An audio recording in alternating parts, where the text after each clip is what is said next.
सबसे पहले practice safe sex. भाई जिससे आपकी शादी हुई है या होगी उसके साथ ही इंटरकोर्स करें, मल्टीपल पार्टनर्स प्लीज ना बनाएं। Get vaccinated. वैक्सीनेशन किस चीज का? जैसे कि HPV ह्यूमन पैपिलोमा वायरस का वैक्सीनेशन आता है, लगवाएं। फिर बेटा नेवर शेयर द नीडल्स। किसी और के नीडल, टैटू की नीडल या किसी अस्पताल में नीडल्स को प्लीज शेयर ना करें, और जो करता है उसको भी रोकें। आपका अगर सेक्सुअली ट्रांसमिटेड डिजीज है तो आप इसको एंटीबायोटिक से ठीक कर सकते हैं। डॉक्टर आपको क्या देगा? डॉक्टर आपको बहुत ही साफ शब्दों में एंटीबायोटिक्स देगा। तो फिजिकल एग्जामिनेशन कराएं कि कैसे पता चलेगा कि हमें STD हुआ है। Physical examination. हेलो एवरीवन, सभी कैसे हैं पहले ये बताएं। और यहाँ पर मैं लेकर आई हूँ आप लोगों के लिए एक नया टॉपिक आपके ही अपनी वीडियो सेक्शन के लिए on the very amazing platform that is called as UP board English medium RWA channel. मैं हूँ आपकी all time favourite Vandana ma'am. और वंदना मैम आज बायोलॉजी का एक ऐसा टॉपिक लेकर आई हैं जो कि बहुत ही जनरलाइज्ड है, जो कोई भी पर्सन अपनी लाइफ में फेस कर सकता है। यस, आप देख रहे होंगे यहाँ पर थंबनेल पर, यहाँ पे मैंने बताया हुआ है सेक्सुअली ट्रांसमिटेड डिजीज, यानी कि सेक्सुअल कांटेक्ट के द्वारा या जो हमारे प्राइवेट पार्ट्स होते हैं उसके द्वारा फैलने वाले कुछ ऐसे इन्फेक्शियस डिजीज जो किसी को भी हो सकते हैं, राइट। तो क्या होगा, उसके सिम्टम्स क्या होंगे, उसका ट्रीटमेंट क्या होगा और क्या हो सकता है उसका बचाव, like how to cure it, right, how to cure it. तो भाई आज हम यही चीजें पढ़ने वाले हैं और इस वीडियो सेक्शन में हम समझेंगे किस तरीके से आप खुद भी अवेयर हो सकते हो और लोगों को भी अवेयर कर सकते हो कि किस तरीके से इन संक्रमण को, यानी कि ऐसे इन्फेक्शंस को, ऐसे डिजीज को स्प्रेड होने से पहले उसको स्टॉप कर दिया जाए। और कहा जाता है ना कि हम लेमन लैंग्वेज में कहते हैं कि वकील से कुछ छुपाना नहीं चाहिए, इसी तरीके से डॉक्टर से भी कुछ नहीं छुपाना चाहिए। अगर किसी को किसी वजह से इन्फेक्शन हो गया है तो बेहिचक डॉक्टर के पास जाएं, फैमिली को बताएं और अपना इलाज सही समय पे करवाएं, नहीं तो आगे चल करके यही बीमारियां एक बड़ा रूप ले लेती हैं। So let's get started with sexually transmitted disease. So यहां पर हम देखते हैं कि हिंदी में से कहा जाए तो यौन संचारित रोग यानी कि STD। कई किताबों में STI भी लिखा होता है। STI का मतलब होता है सेक्सुअली ट्रांसमिटेड इन्फेक्शंस। सो ये होता क्या है, इंट्रोडक्शन क्या है इसका, तो जब हम इसको देखते हैं, so disease transmitted mainly through sexual contact. Sexual contact के द्वारा जब कोई बीमारी या कोई इन्फेक्शन किसी एक जैसे दो पार्टनर्स हैं, चाहे वो मेल और फीमेल हो सकते हैं, इनफैक्ट वो लेस्बियंस भी हो सकते हैं, इनफैक्ट वो गे कपल भी हो सकता है। तो अगर उनके बीच में कोई शारीरिक संबंध है और अगर किसी एक पार्टनर को कोई इन्फेक्शन है तो वो बहुत आसानी से दूसरे पार्टनर को हो सकता है। इट इज कॉज्ड बाई, अब ये सेक्सुअली ट्रांसमिटेड इन्फेक्शन है या ये जो बीमारियां हैं ये किससे होती हैं? It can be spreaded by bacteria, viruses, fungi और पैरासाइट। अर्ली डायग्नोसिस, यानी कि अगर आपको सही समय पे ये पता चल जाए कि आपको इन्फेक्शन हुआ है, ठीक है, क्योंकि आप डॉक्टर के पास गए हैं, तो आपको अर्ली डायग्नाइज कराना पड़ेगा और उसके बाद जल्दी से जल्दी आपका ट्रीटमेंट स्टार्ट हो सकता है, जिसकी वजह से you can prevent the complications. Complication बहुत ज्यादा खराब हो सकते हैं STD के केस में। तो ऐसे रोग जो मुख्यतः असुरक्षित यौन संपर्क से फैलते हैं, ये बैक्टीरिया, वायरस, फंगस या परिजीवी के कारण होते हैं। समय पर पहचान और उपचार की गंभीर जटिलताओं से इसको बचाया जा सकता है। बात करेंगे ये STD होता क्या है, What is the crux definition of STD or STI? So, sexually transmitted disease are infectious and they can be spread through basically the sexual contact. Sexual contact से ये फैलता है बेसिकली। सो दूसरे तरीके या दूसरे जो एरियाज हैं जिसके थ्रू ये स्प्रेड कर सकता है वो क्या हो सकते हैं? इन्फेक्टेड ब्लड ट्रांसफ्यूजन, यानी कि अगर कोई पेशेंट है, मान लो उसको ब्लड की जरूरत है और किसी एड्स पेशेंट ने ब्लड डोनेट कर दिया है, वही ब्लड अगर इस पेशेंट को लगा दिया जाए तो इस पेशेंट को भी क्या हो जाएगा? एड्स हो जाएगा। इसलिए अगर आप किसी से ब्लड को, अगर कोई ब्लड डोनेट करता है तो पहले उसकी जांच पड़ताल जरूर कर लें कि कहीं कोई उसको इन्फेक्शन तो नहीं है, नहीं तो वो आने वाले रोगियों को भी वही संक्रमण या इन्फेक्शन फैला सकता है। उसके बाद शेयर्ड नीडल्स, आजकल शहरों में देखा गया है ना कि यार टैटू बनवाने का बड़ा फैशन है। टैटू कभी गले पे, कभी चीक्स पे, कभी हैंड पे, राइट। टैटू बनवाइए, फैशन टेक्नोलॉजी को आगे बढ़ाइए, लेकिन आप इंश्योर करें कि टैटू में यूज किया हुआ नीडल चेंज होना चाहिए। दूसरी बात, जब आपका घर में या अस्पताल में होता है ब्लड टेस्ट, अक्सर हम अपना ब्लड टेस्ट कराते हैं, ब्लड की जांच करवाते हैं, तो हम क्या यूज करते हैं भाई, इंजेक्शंस और सिरिंज या नीडल को यूज करके हमारे ब्लड को निकाला जाता है, उसको टेस्ट किया जाता है। तो इंश्योर करें कि नीडल चेंज हुआ है कि नहीं, राइट। अक्सर शहरों में तो वैसी कोई प्रॉब्लम नहीं है, लेकिन अक्सर आज भी छोटे गांव में एक ही नीडल से 2-3 लोगों को इंजेक्शन लगाया जाता है, लेकिन उससे पहले भी इंश्योर करें कि वो नीडल गर्म पानी में उसको एसेप्टिक किया गया है, यानी कि उसको एक ऐसी कंडीशन में उस नीडल को धोया गया है जिससे कि एक व्यक्ति का संक्रमण दूसरे व्यक्ति में ना जाए, ठीक है। चलिए, और अक्सर ऐसा भी देखा गया, अगर कोई वुमेन प्रेग्नेंट है तो उससे उसके होने वाले बच्चे को भी ये इन्फेक्शन स्प्रेड कर सकता है। चाइल्ड बर्थ और इवन ब्रेस्ट फीडिंग से भी, यानी कि जो कोलेस्ट्रम बच्चा पीता है उसमें बहुत सारे एंटीबॉडीज तो होते हैं, लेकिन उसके बाद अगर सपोज मम्मा को कोई इन्फेक्शन है तो वो बच्चे को हो सकता है ब्रेस्ट फीडिंग के दौरान भी और प्रेगनेंसी के दौरान भी, राइट। चलिए, अब हम बात करेंगे बेटा कुछ कॉमन सेक्सुअली ट्रांसमिटेड डिजीजेस कौन से होते हैं।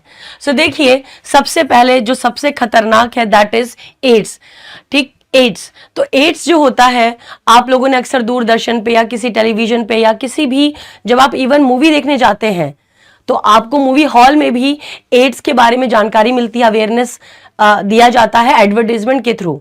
तो गवर्नमेंट का ये प्लान ऑफ एक्शन होता है कि लोगों को ज्यादा से ज्यादा अवेयर किया जाए।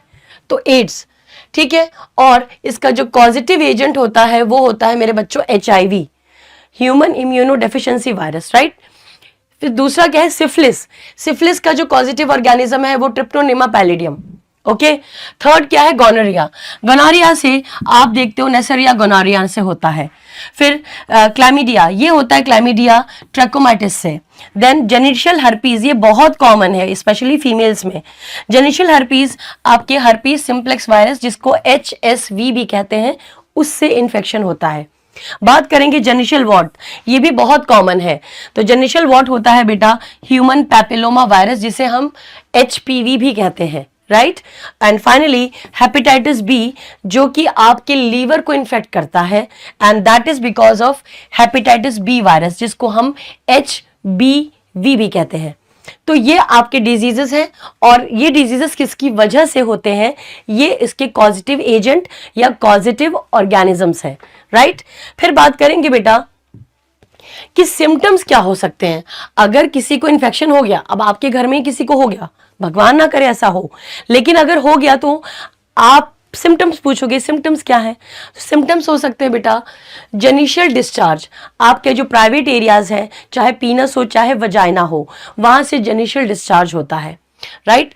पेन और बर्निंग सेंसेशन ड्यूरिंग यूरिनेशन, जब आप टॉयलेट करते हो, पेशाब करते हो, तो उस दौरान आपके प्राइवेट एरियाज पे जलन होती है, पेन होता है।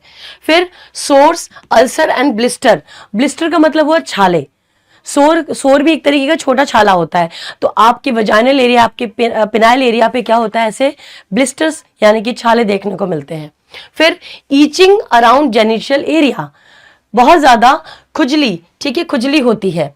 फिर बेटा आपका जो लोअर एब्डोमेन है, एब्डोमेन मतलब आपका स्टमक, ठीक है, तो आपका जो स्टमक है, जो लोअर पार्ट है, उसमें पेन होता है। फीवर और वीकनेस एंड फटीग आपको रहता है। साथ ही साथ आपके लिम्फ नोड भी स्वेलन हो जाते हैं। और some infection shows no symptoms, कुछ ऐसे भी इन्फेक्शंस हैं जिसमें कि कोई सिम्टम्स नहीं होता। तो आप लोग क्या मुझे कमेंट करके बताएंगे ऐसी कौन सी बीमारी है जिसका सिम्टम हमें 5 साल 10 साल के बाद दिखता है। अगर आपकी इम्यूनिटी स्ट्रांग है तो। लेकिन अगर आपको वो इन्फेक्शन हो गया है तो सिम्टम्स 10 साल के बाद भी दिखता है। तो आप लोग मुझे कमेंट करके बताना वो कौन सा इन्फेक्शन है। कई बार कोई लक्षण नहीं दिखता। लिम्फ ग्रंथियों में सूजन, बुखार और कमजोरी, पेट के निचले हिस्से में दर्द, खुजली, घाव, छाले या अल्सर, पेशाब करते समय दर्द या जलन, जननांगों में असामान्य स्राव होता है। बात करेंगे कि ये फैलता कैसा है, ये स्प्रेड कैसे होता है।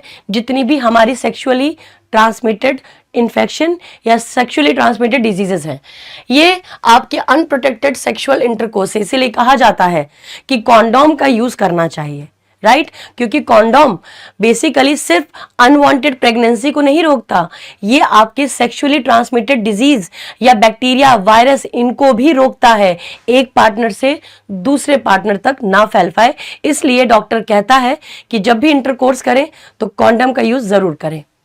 मल्टीपल सेक्सुअल पार्टनर आज के डेट में बहुत ज्यादा कॉमन हो गया। इस वजह से भी ये बीमारियां, ये इन्फेक्शंस बहुत ज्यादा स्प्रेड करती हैं। शेयरिंग इन्फेक्टेड नीडल्स, मैंने जैसा बताया कि नीडल्स को भी शेयर किया जाता है। अब बड़े शहरों में तो नहीं, लेकिन छोटे गांव में आज भी ऐसा होता है। इन्फेक्टेड ब्लड ट्रांसफ्यूजन, यस, कि किसी ने ब्लड डोनेट किया है और वो किसी और पेशेंट को दिया जाए, तो इससे भी होता है ब्लड के ट्रांसफ्यूजन से। Mother to child transmission, mother से होने वाले बच्चे को या मदर के जो मिल्क होता है, दूध होता है, उससे भी बच्चे को हो जाता है। Lack of awareness and poor hygiene, तो अगर आप हाइजीनिक नहीं हैं तो प्लीज हाइजीनिक रहें, ताकि ये इन्फेक्शन से आप दूर हो सकते हैं बहुत इजीली। अब बात करेंगे कॉम्प्लिकेशंस क्या हो सकते हैं। मैम आपने इतनी सारी चीजें तो बता दी, आपने ये नहीं बताया कि कॉम्प्लिकेशंस क्या हो सकते हैं। भाई देखो, इनफर्टिलिटी यानी कि कोई महिला अगर चाहती है या कोई कपल चाहता है कि हमारे बच्चे हों, लेकिन किसी वजह से उनके बच्चे नहीं हो पाते हैं, तो ऐसे कपल्स को कहा जाता है इनफर्टाइल कपल, या सो इनफर्टिलिटी का सामना करना पड़ सकता है। दूसरा, पेल्विक रीजन में, पेल्विक माने कि दो जंघाओं के बीच में, अपने थाइस के बीच में जो आपके प्राइवेट एरियाज है, सो पेल्विक इन्फ्लामेटरी डिजीज हो सकती है वहां पे। प्रेगनेंसी में कॉम्प्लिकेशंस हो सकते हैं, डेफिनेटली हो सकते हैं। Increase risk of HIV infection, HIV का इन्फेक्शन बहुत ज्यादा फैल रहा है पूरी दुनिया में और इसका इलाज कुछ नहीं है, याद रखना। सर्विकल कैंसर, देखो भाई, सर्विकल कैंसर के बारे में मैं एक बात बताना चाहूंगी कि ये एकमात्र कैंसर है जिसको कि हम प्रिवेंट कर सकते हैं। जी हाँ, वो बच्चियां जो 9 साल या 9 साल से ऊपर की हैं, उनके लिए सर्विकल कैंसर का क्या बन चुका है, एक टीका यानी कि वैक्सीनेशन बन चुका है। तो जितनी भी बच्चियां आपके घर में, जो कोई छोटी बच्चियां हैं 9 साल या उससे ऊपर की, उनको कहिए कि जा करके सर्विकल वैक्सीन का वैक्सीनेशन जरूर लगवाएं, जिससे कि हम इस कैंसर को प्रिवेंट कर सकते हैं, राइट? तो आपको पता है ना, फीमेल के अंदर होता है सर्विक्स में कैंसर हो जाता है, राइट? लीवर डिजीज हो सकता है आपके, यकृत यानी कि लीवर में डिजीज हो सकता है, आपको जॉन्डिस हो सकता है, लीवर किरोसिस हो सकता है, इस तरीके से डिजीज हो सकते हैं। और अगर आपने अपना ट्रीटमेंट नहीं कराया, आपकी डेथ भी हो सकती है कुछ केसेस में। तो ये सारी जटिलताएं हैं, ये सारे आपके कॉम्प्लिकेशंस हैं। अब मैम प्रिवेंशन कैसे किया जाए? तो जैसा कि मैंने आपको बताया कि सबसे पहले आपको कॉन्डोम यूज जरूर करना है। सबसे पहले प्रैक्टिस सेफ सेक्स, भाई जिससे आपकी शादी हुई है या होगी उसके साथ ही इंटरकोर्स करें, मल्टीपल पार्टनर्स प्लीज ना बनाएं। फिर correct and consistent use of condom का यूज करेक्टली करें। उसके बाद अवॉइड मल्टीपल सेक्सुअल पार्टनर्स। फिर गेट वैक्सीनेटेड, वैक्सीनेशन किस चीज का, जैसे कि एचपीवी, ह्यूमन पैपिलोमा वायरस का वैक्सीनेशन आता है, लगवाएं। हेपेटाइटिस बी का आता है, लगवाएं। सर्विकल कैंसर का होता है, उसका वैक्सीनेशन जरूर लगवाएं, ठीक है। रेगुलर मेडिकल चेकअप तो भाई बनता ही है। आपको अपने, जैसे आप अपने खून की जांच रेगुलर कराते हैं, तो आप इन सब की भी जांच करा सकते हैं। फिर बेटा, नेवर शेयर द नीडल्स, किसी और के नीडल, टैटू की नीडल या किसी अस्पताल में नीडल्स को प्लीज शेयर ना करें, और जो करता है उसको भी रोकें। स्क्रीन ब्लड ट्रांसफ्यूजन, जिसने ब्लड को डोनेट किया है उसको, उसकी जांच जरूर करें कि कहीं उसके ब्लड में कोई ऐसा इन्फेक्शन तो नहीं है जो कि दूसरे रोगियों को हो सकता है। Maintain personal hygiene. तो ये सारे तरीके हैं आपके प्रिवेंशन के। अब हम बात करेंगे बेटा कि ठीक है मैम, अब हम ट्रीटमेंट की बात करेंगे। ट्रीटमेंट क्या हो सकते हैं? ट्रीटमेंट में बेटा जैसे कि बैक्टीरियल, आपका अगर सेक्सुअली ट्रांसमिटेड डिजीज है तो आप इसको एंटीबायोटिक से ठीक कर सकते हैं। डॉक्टर आपको क्या देगा? डॉक्टर आपको बहुत ही साफ शब्दों में एंटीबायोटिक्स देगा और कहेगा कि आपको अपने एंटीबायोटिक का डोज को कंप्लीट करना है। जी हाँ, एंटीबायोटिक्स के डोज को कंप्लीट करना बहुत ज्यादा जरूरी है, नहीं तो वो काम ही नहीं करेगा, राइट? 3 दिन का डोज है, 5 दिन का डोज है, 1 हफ्ते का डोज है, पूरा करना है। वायरल, अगर आपको किसी वायरस की वजह से एसटीडी हुआ है तो क्या करें? तो आपको एंटीवायरल मेडिसिन दिया जाता है। लेकिन जो एक बीमारी है जिसे एचआईवी इन्फेक्शन का है कहते हैं, भाई उसका कोई इलाज नहीं, ये ला इलाज है। So it has no complete cure but ART helps patient live longer and healthier. ठीक है, लेकिन अगर आपके एचआईवी के इन्फेक्शन के बारे में पहले ही पता चल जाए तो आपको ऐसी ऐसी दवाइयां दी जाती हैं जिससे आप अगर मरने वाले हो 5 साल में तो आप 10 साल में मरोगे, राइट? थोड़े से लाइफ स्पैन को बढ़ा दिया जाता है, लेकिन इसका कोई भी क्योर नहीं है। सो डू नॉट अपने आप सेल्फ मेडिकेशन मत करो कि अपने आप गए और दवाई लेकर आ गए। No no no. और बोथ पार्टनर्स शुड इवैल्यूएट, और दोनों ही पार्टनर्स को इवैल्यूएट करना चाहिए कि प्रॉब्लम है कहां पे। So this is all treatment. बात करेंगे डायग्नाइज की, तो फिजिकल एग्जामिनेशन कराएं कि कैसे पता चलेगा कि हमें एसटीडी हुआ है। फिजिकल एग्जामिनेशन, ब्लड टेस्ट कराएं, यूरिन टेस्ट कराएं, स्वैब टेस्ट, स्वैब, ठीक है। आपको एक टेस्ट बताऊं जिसको कहते हैं पैप स्मीयर। पैप स्मीयर एक ऐसा टेस्ट होता है जो कि फीमेल में होता है। फीमेल के वजाइना से क्या लिया जाता है, वहां पे जो लिक्विड पार्ट होता है सर्विक्स में या वजाइना में, उसको स्वैब से लिया जाता है और उसको टेस्ट किया जाता है। इसे क्या कहते हैं हम लोग? इसे हम कहते हैं बेटा स्वैब टेस्ट को, जैसे कि पैप स्मीयर टेस्ट। तो ये जो पैप स्मीयर टेस्ट होता है इसमें वजाइना से क्या लिया जाता है? थोड़े से लिक्विड को लिया जाता है और उस लिक्विड को टेस्ट किया जाता है। इसी को हम कहते हैं guys swab test, pap smear swab test. PCR molecular test करा सकते हैं, उसके बाद एचआईवी या हेपेटाइटिस का स्क्रीनिंग टेस्ट करा सकते हैं। और मेरे बच्चों, अगर आप जितनी जल्दी अपनी बीमारी के बारे में पहचानेंगे उतना जल्दी आपका ट्रीटमेंट होगा, उतना जल्दी आपको सक्सेस रेट मिलेगी, उतनी जल्दी आप कॉम्प्लिकेशन से दूर रहेंगे, दूर। ठीक है, तो अब समरी क्या है? समरी बस ये है कि आपको याद रखना है कि एसटीडी प्रिवेंटेबल है, सिर्फ एक को छोड़ के, एड्स को छोड़ के। So STD is preventable. Early diagnose, यानी कि अगर आपने पहले ही अपना सारी जांच पड़ताल करा ली तो आप अपनी जिंदगी को बचा सकते हैं, राइट? उसके बाद practice the safe sex, multiple partners के साथ सेक्सुअल कांटेक्ट मत करिए। और वैक्सीनेशन जो अवेलेबल हैं जा करके जागरूक होकर के जाइए और डॉक्टर से खुद कहिए कि मुझे ये वैक्सीनेशन नहीं लगी, इसे लगा दीजिए। उसके साथ कंप्लीट ट्रीटमेंट इज एसेंशियल। अगर आपको जो भी दवाइयां मेंशन की गई हैं, दवाइयों का पूरा डोज लें, आप जरूर अच्छे हो जाएंगे। सो एक मैसेज देना चाहती हूं यहां पर आज इस वीडियो सेक्शन के द्वारा कि मेरे बच्चों, awareness, prevention and timely treatment are the best protection against sexually transmitted disease. यानी कि जागरूकता पहली बात, बचाव और समय पर उपचार ही यौन संचारित रोगों से लड़ने के लिए, रोगों से सुरक्षा का सबसे प्रभावी उपाय है। आई होप आपको ये वीडियो सेक्शन बहुत ज्यादा अच्छा लगा होगा, हेल्पफुल होगा। मुझे आप कमेंट करके पहले ये बताना कि मैंने किस बीमारी के बारे में पूछा है कि उसका सिम्टम हमें 10 साल बाद भी दिखता है, और हाँ, उस बीमारी का कोई इलाज नहीं है, राइट? ये मैंने एक बहुत बड़ा क्लू दिया है। आप लोग मुझे कमेंट करके बताना कि ये वीडियो सेक्शन आपको कैसा लगा और मैंने जो पूछा है उसका भी रिप्लाई देना। सो आई होप ऐसे ही एक्साइटिंग वीडियोस को हम करते रहेंगे फ्यूचर में भी, और नेक्स्ट वीक मैं एक ऐसे ही फैसिनेटिंग वीडियो के साथ आऊंगी। So till then, be energetic, be safe और अपने को अवेयर रखो, राइट? जय हिंद, हैव अ नाइस टाइम।